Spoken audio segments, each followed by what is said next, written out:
Ngồi xuống.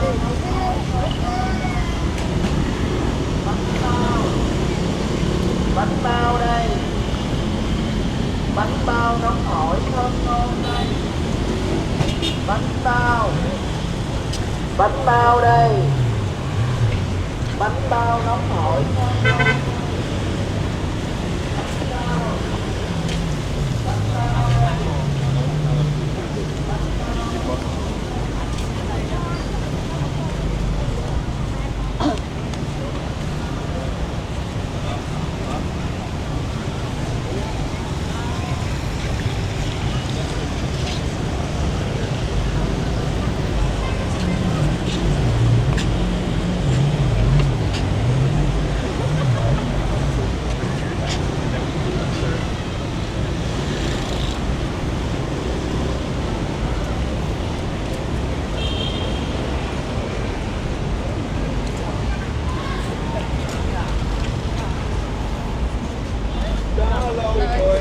Не говори, что там постарались.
Bánh bao đây. Bánh bao nóng hổi thơm ngon đây. Bánh bao đặc biệt. Bánh bao đây. Bánh bao. Bánh bao đây.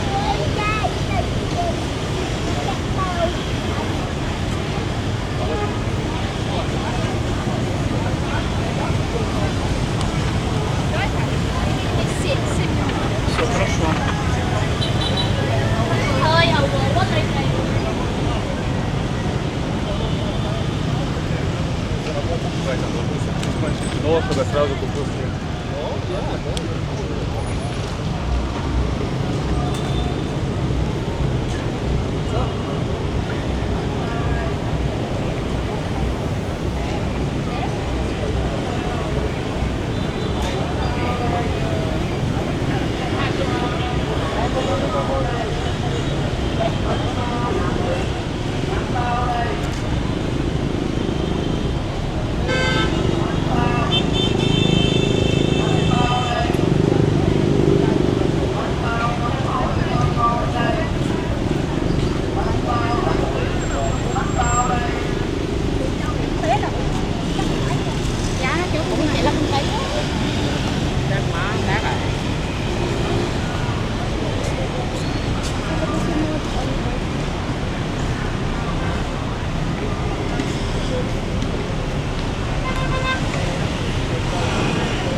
bao đây. Lớn. Bánh bao. Bánh bao đây. Bánh bao nóng hổi ngon ngon đây.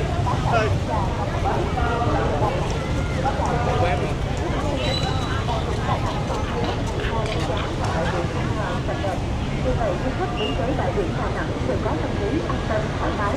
Rất nhiều du khách trở lại vân vân, đưa túi sách, điện thoại, ví tiền trên bãi biển mà không có người trong giữ quan sát. Thời gian gần đây xuất hiện những kẻ xấu thường xuyên di chuyển trên bãi biển, quan sát lợi dụng sơ hở của du khách để thực hiện hành vi trộm cắp tài sản. Vì vậy, ban quản lý khuyến cáo người dân và du khách cẩn trọng trong việc bảo vệ, giữ gìn tài sản khi tham gia du lịch tại bãi biển Đà Nẵng. Đối với du khách đi xe máy, hãy đưa xe máy vào gửi ở những điểm trong giữ xe, không để tài sản có giá trị trong cốp xe. Khi vui chơi thư giãn và tắm biển, ban quản lý khuyến cáo nên gửi tư trang vật dụng có giá trị tại các quầy trong giữ đồ, trong các khu nhà tắm nước ngọt hoặc tự giữ đồ tại các tổ kinh doanh dù ghế giải khát trên bãi biển.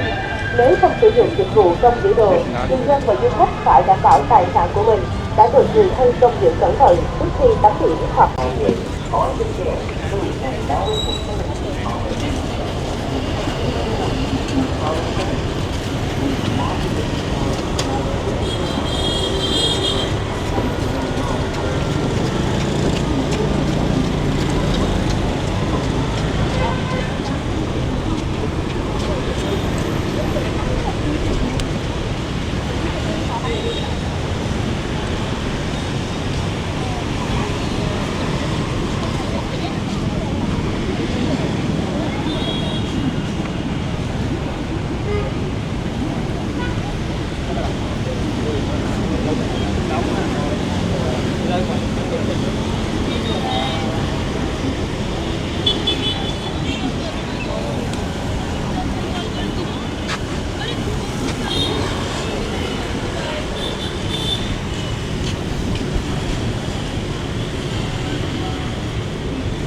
Biển Đà Nẵng ngày càng trở nên sạch đẹp, không chỉ bởi vẻ đẹp tự nhiên mà còn bởi ý thức giữ gìn môi trường của mỗi du khách, người dân.